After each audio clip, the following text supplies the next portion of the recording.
Action. Right. Hello, my name's Michael Fox. I've been in this room for 48 years, since 1973, and in about 2 weeks I'm retiring because I think at 73 I should. And I'm going to talk about my life here for the last 48 years and how things have changed. And Stav is now going to ask me some questions. If you could start with... I'm going to carry on working while I'm... Is that alright? Please, Yeah? it's even better. If you could start with how you were saying... Am I going to be an internet sensation? You'll be on TikTok tomorrow. Really? Yeah. Shut up. No. How did you get into the trade, Michael? Well, I came into the trade in 1963 when I was never particularly academic at school, and we were told that we should have a trade. So I decided, or it was almost decided for me, that this was the trade for me. And after working at it for 58 years, I think it was a good decision. Who guided you into it? Guided me into it. Someone at school, a family member? A family member actually knew somebody who was in the jewellery trade and said, why don't you try it? And I was a diamond setter. I wasn't really a diamond setter, I was for 7 months, but I didn't understand it. It was a bit of a mystery to me. So I was going to become a television repairman, and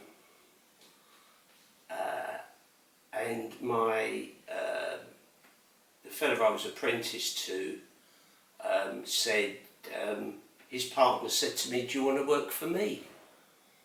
Doing mounting and jobbing, and I said yes. So I liked the trade, I didn't like the boss. Okay. And he didn't like me. We agreed on that one thing. And being 15 and not really knowing much about the world, I think things are different now. I think people are much more savvy at 15. And what was that? I don't know, there was a wire that fell or something. Oh, okay. Yes, that could be it. So I started working for him and I just took to it. Okay. And 58 years after the event, I'm still doing it. 58 years up the same 3 flights of stairs? No, I've been doing these stairs for 48 years. Okay. I was at my old place. I sort of finished work on Friday and then became self-employed on Monday. Doing exactly the same thing, only sort of working piecework. So that, but I think that was a mistake. I think I should have left. Why do you say that? I think that working for somebody and then working for yourself is different. It's not the same. No. Even if you're doing the same work, and he was getting half of what I was earning. You know, in those days I was doing a job for 1 6p and he was charging 3 shillings.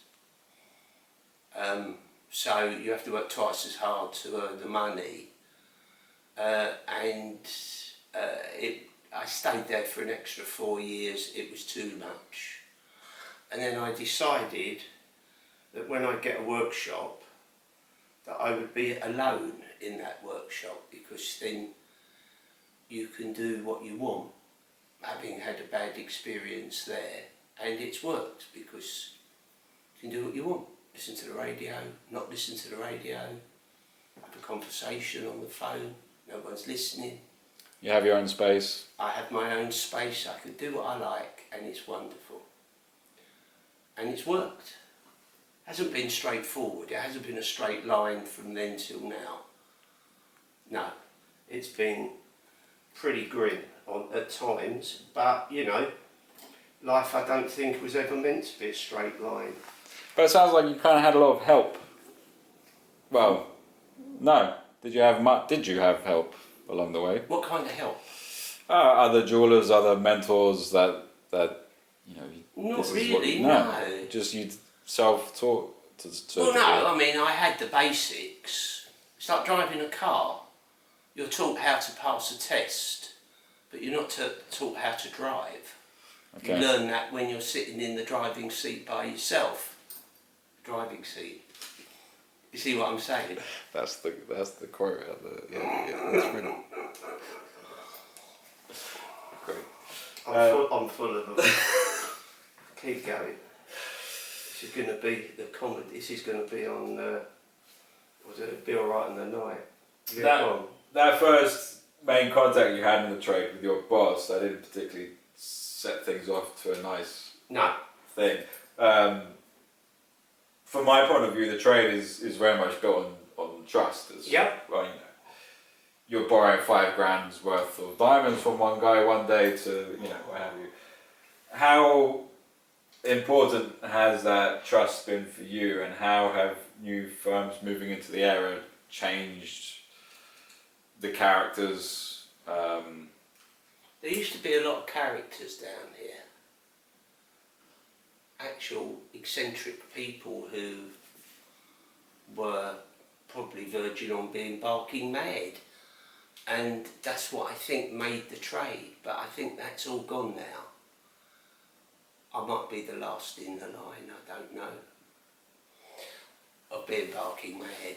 Maybe sitting here for 48 years makes me barking mad, I don't know. But I think there's very few people now coming into the trade.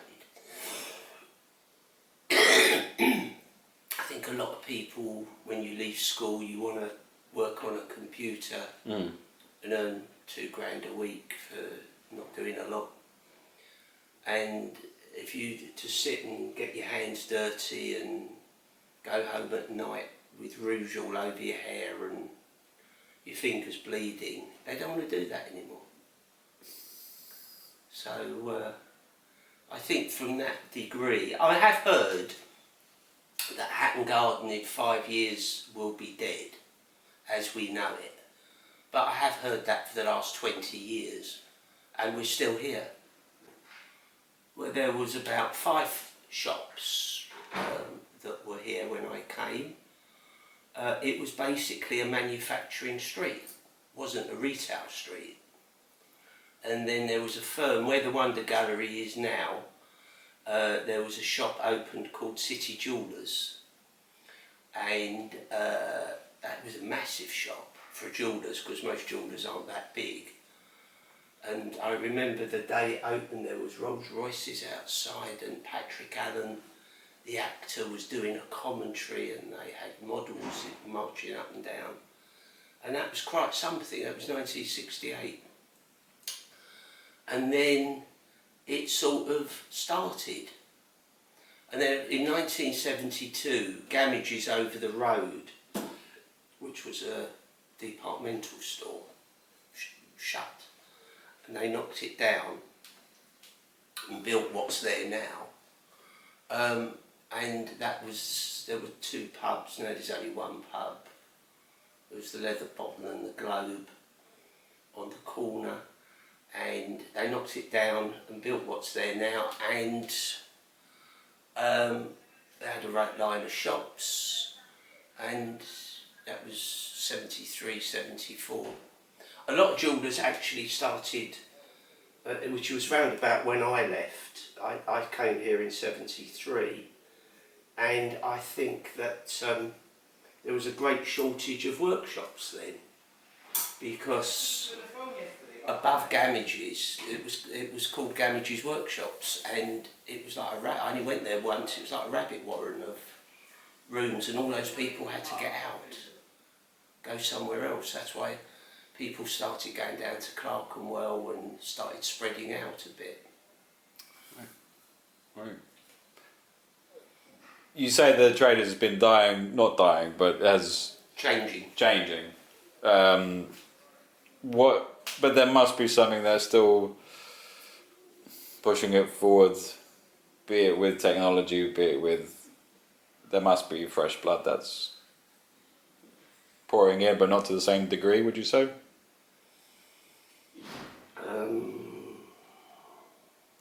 Goldsmith Centre. Yeah, the Goldsmith Centre. I mean, there has always been talk of having a building for jewellers, not necessarily the Goldsmith Centre,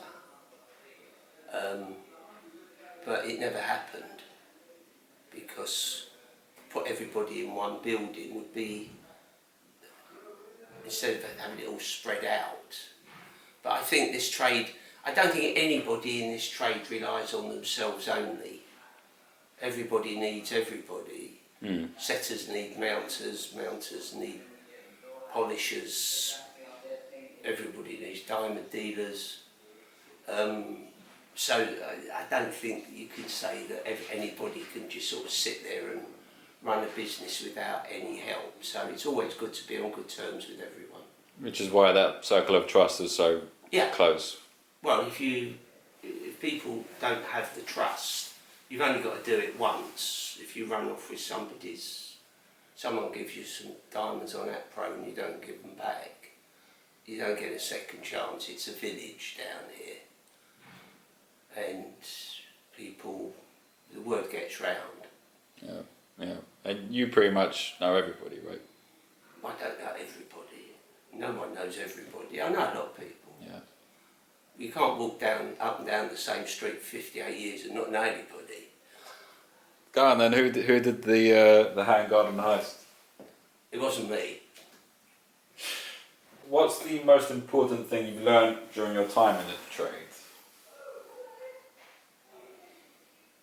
That's maybe filtered into your personal life or your work life. What is the most important thing I've learned?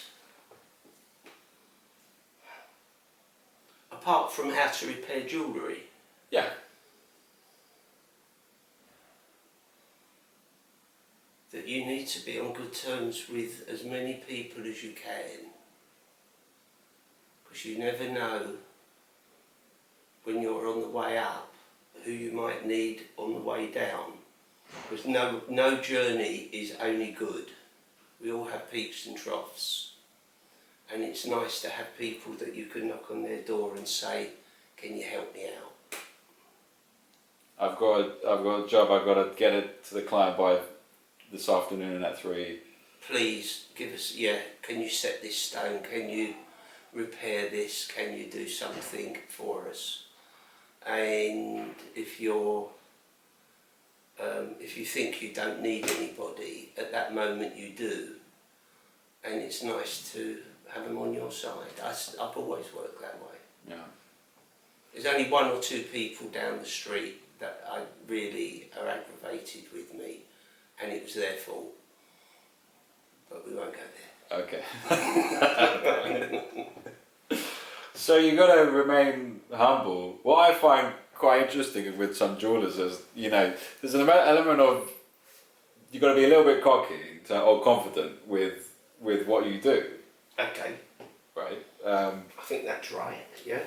But you've actually got to still remain humble in. No one knows everything. No one knows everything. So you need to be in a position where you can go. Everyone needs somebody. Doing this, you're like an A&E doctor, where you never know what's coming through the door next. So you could have a watch bracelet to shorten, or a ring to size, or put some charms on a bracelet, repair chains, make up pearl necklaces. It could be anything. So you have to know sort of a little bit about everything, and you learn as you go, and you make mistakes as you go. If you learn by your mistakes, that's good. If you keep making the same mistake, thinking it will be better the next time, I think that's called madness. Isn't it somebody who said Yeah. that? Oscar Wilde. Yeah. If you keep doing the same thing over and over again, expecting a Different different result. result each time, you know. What happens when you give something back that is a mistake? And to the Well, you don't give them back. You repair it. You repair it and put it right. Yeah. But there is a lot of satisfaction when someone gives you, the program, the repair shop. Yeah. You ever see that? Yeah. And then they cover it up with a bit of rag and then go like that, and the people become hysterical and crying, and because their teddy bear has got his eyes back or something, and I have done that. When people drop their ring down their sink disposal and it's completely smashed up, and they give it to me and say, "Can you sort that out?" And I do, and they're delighted, and that gives you job satisfaction. If you're a solicitor or an accountant or, God forbid, an estate agent, and I don't think you ever see that from somebody. Maybe you do, I don't know. I suppose if someone's on trial and you get them off, they're happy. But, if you're a barrister if you're just a regular doing what I do, and you make something or you repair something for somebody and they're delighted, that gives you a lot of satisfaction. Is that your favourite thing about the... Yeah, I would say it is actually. And if you think about the fact that I'm still here and I'm still excited about working after all these years, is that strange? Because a lot of people I know can't, just in different businesses, cannot wait to stop. I don't really want to stop, but I am. Because I don't want to sign a new lease and pay more rent and be here for another 5 years. I'd rather walk down the stairs than be carried off on a trolley. Because I've died at the bench. My setter died at the bench years ago.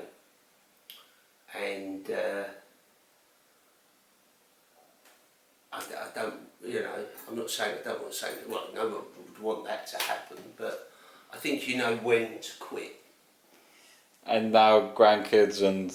Grandchildren and other things, yeah, I think that... I think the time has come, spend some time at home. I can dig the garden up and plant flowers and look at them, and probably still do a little bit of work. You'd have a bench at home? I might do. I'll see how it works. Give your hands a break for a minute? Yeah, I think I'd still like to, even if it was just for myself, just to fiddle around, and why not? Yeah. Why not? Yeah. I don't think after as many years as I've worked to just suddenly stop is good for your mental health. I think you need to do something. Is one of the main things you will miss being the people around you? Say that again? One of the main things you will miss? Oh, 100%. Oh yeah. And not all of them. No. Is that what you mean by being mentally stimulated in your day to day? And I love the banter. There's nothing like workshop banter. It's amazing. I love it. Yeah. And I will miss it.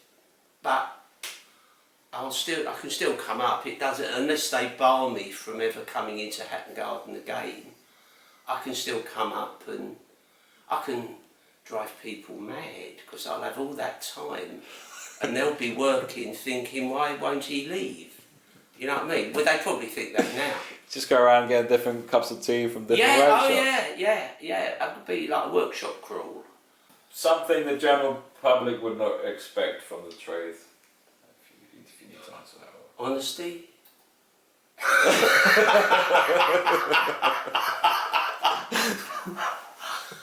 What would they not expect? Is it because you might assume it's a bit shady, right? So for you to say, this trade has always been on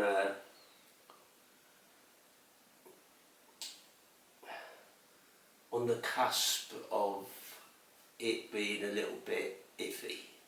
It's always had those kind of characters around, because after all is said and done, you could have £1 million in your top pocket. There's always been shady characters. It's part of the street. This street is like no other street.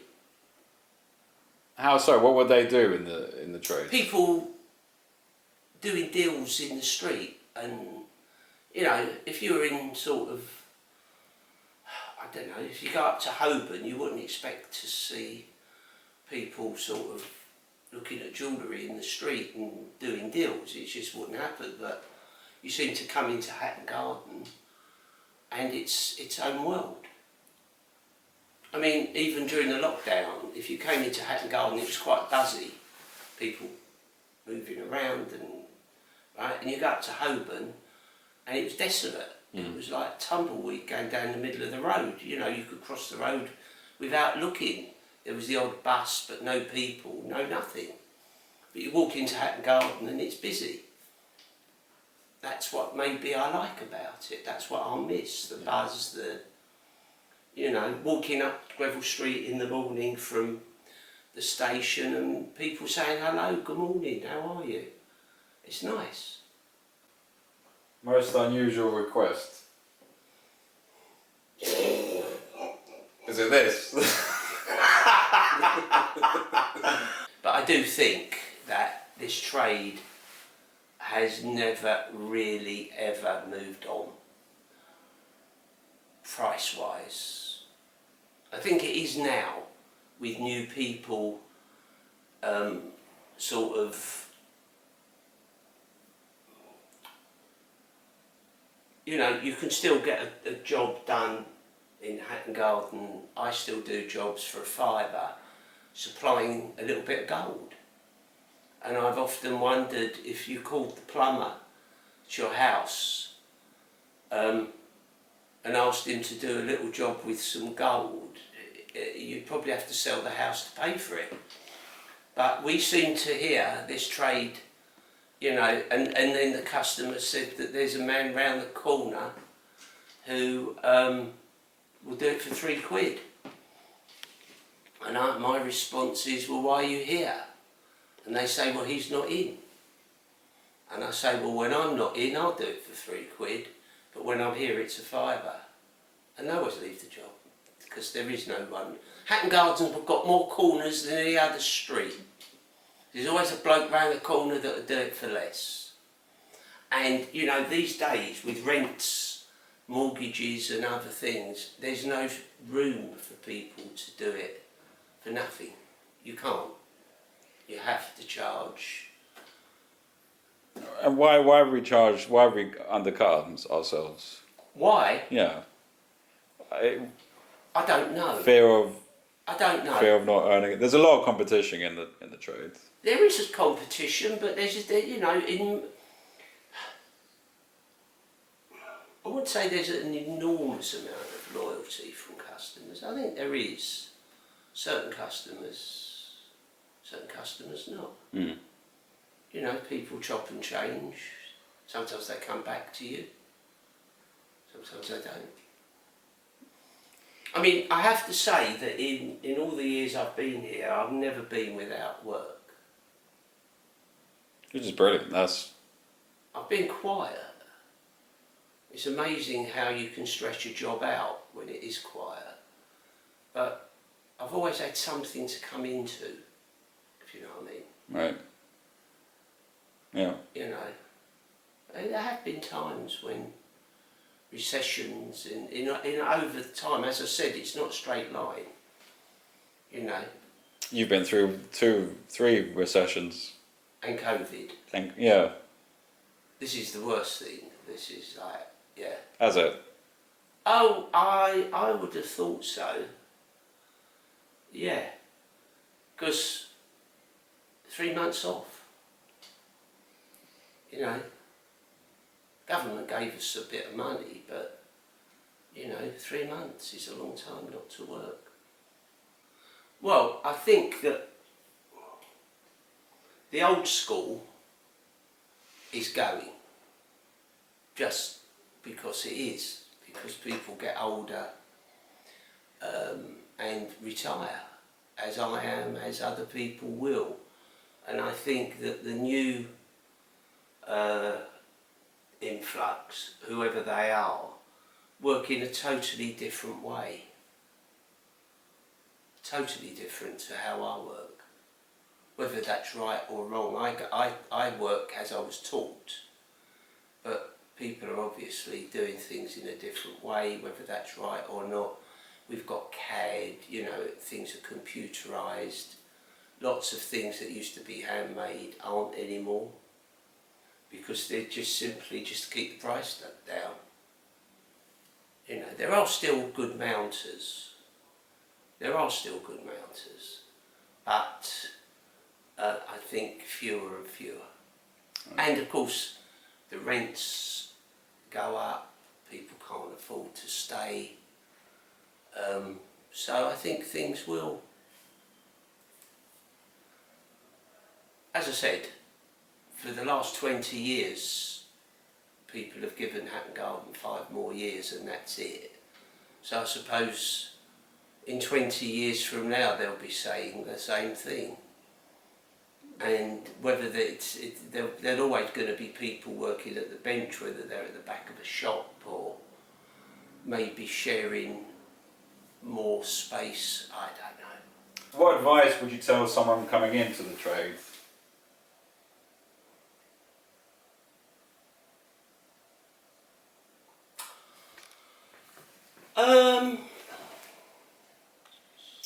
Be prepared to work hard.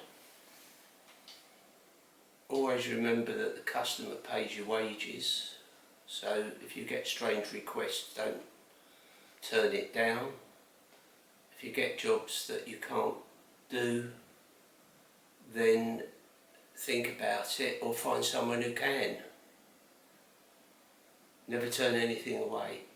You'll figure it out. You'll figure it out, because once you've turned it away and the customer still wants the thing done, they'll find somebody to do it and you'll be forgotten.